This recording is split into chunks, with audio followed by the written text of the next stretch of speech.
കടമകൾക്ക് മുൻപിൽ സ്വപ്നങ്ങൾ തോൽക്കുന്നതിൻ്റെ പേരാണ് ജീവിതം.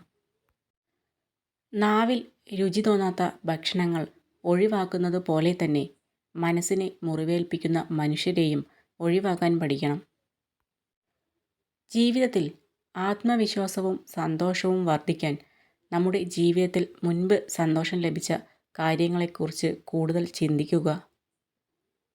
ചതികൾ വേദനാജനകമാകുന്നത് അത് ശത്രുക്കളിൽ നിന്നും അനുഭവിക്കുമ്പോഴല്ല, മറിച്ച് വേണ്ടപ്പെട്ടവരിൽ നിന്നും ഉണ്ടാകുമ്പോഴാണ്.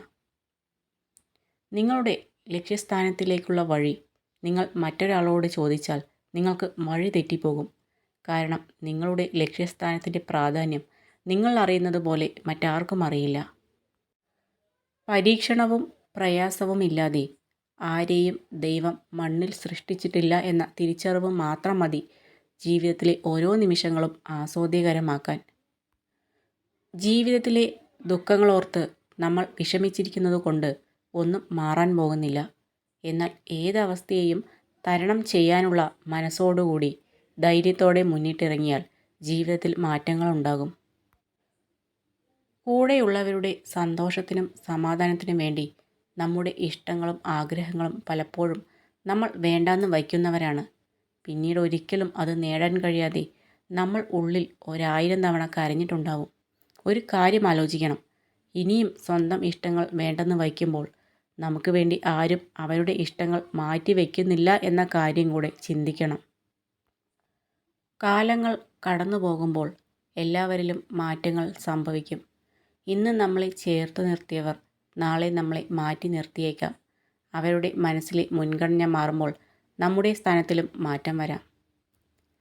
തോറ്റുപോകുന്നത് നാണക്കേടാണ് എന്ന ചിന്തയാണ് പലരെയും ഒരു കാര്യം ചെയ്യാൻ തുടങ്ങുന്നതിൽ നിന്ന് തന്നെ പിന്തിരിപ്പിക്കുന്നത്. ജീവിതത്തിൽ വെളിച്ചം പകരുന്നവരും ഇരുട്ട് പകരുന്നവരുമുണ്ട്. അതിൽ ഇരുട്ട് പകരുന്നവരെ പൂർണ്ണമായും അവഗണിക്കരുത്. കാരണം ഇരുട്ടാണ് വെളിച്ചമെന്തെന്ന തിരിച്ചറിവ് നൽകുന്നത്. നഷ്ടങ്ങളോടും ദുഃഖങ്ങളോടും എപ്പോഴും കടപ്പെട്ടിരിക്കുക.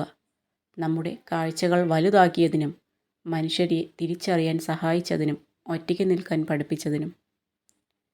കൈവിട്ടു പോയതൊക്കെ നഷ്ടങ്ങളാണെന്ന് നിരാശപ്പെടാതെ, കയ്യിലുള്ളത് നഷ്ടപ്പെടുമോ എന്ന് ഭയക്കാതെ ജീവിക്കാൻ കഴിയുന്നുണ്ടെങ്കിൽ അവിടെയാണ് നമ്മുടെ ജീവിതം സുന്ദരമാകുന്നത്. നിങ്ങളുടെ സന്തോഷത്തിൽ സന്തോഷിക്കുന്നവരെയും നിങ്ങളുടെ ദുഃഖത്തിൽ ദുഃഖിക്കുന്നവരെയും ഒരിക്കലും മറക്കരുത്. അവരുടെ ഹൃദയത്തിൽ നിങ്ങൾക്കെപ്പോഴും ഒരു സ്ഥാനം ഉണ്ടായിരിക്കും. നിങ്ങൾ യാഥാർത്ഥ്യത്തെ ഉൾക്കൊണ്ടുകൊണ്ടും അഭിമുഖീകരിച്ചുകൊണ്ടും മുന്നോട്ട് പോവുകയാണെങ്കിൽ ജീവിതം വളരെ എളുപ്പമാണ്. മറിച്ച് നിങ്ങൾ അത്യാഗ്രഹത്തിലും സ്വപ്നലോകത്തും മാത്രം ജീവിക്കുകയാണെങ്കിൽ ജീവിതം വളരെ കഠിനമേറിയതായിരിക്കും. നിങ്ങളുടെ ചിന്തയുടെ ഗുണനിലവാരം പോലെയായിരിക്കും നിങ്ങളുടെ സന്തോഷവും. ഇന്നലകളിലെ നഷ്ടങ്ങളെക്കുറിച്ച് നിരാശപ്പെടേണ്ട. നാളത്തെ അവസ്ഥയെക്കുറിച്ച് വ്യാകുലപ്പെടുകയും വേണ്ട. ഇന്ന് നാം സന്തുഷ്ടരാണോ എന്നതിലാണ് കാര്യം.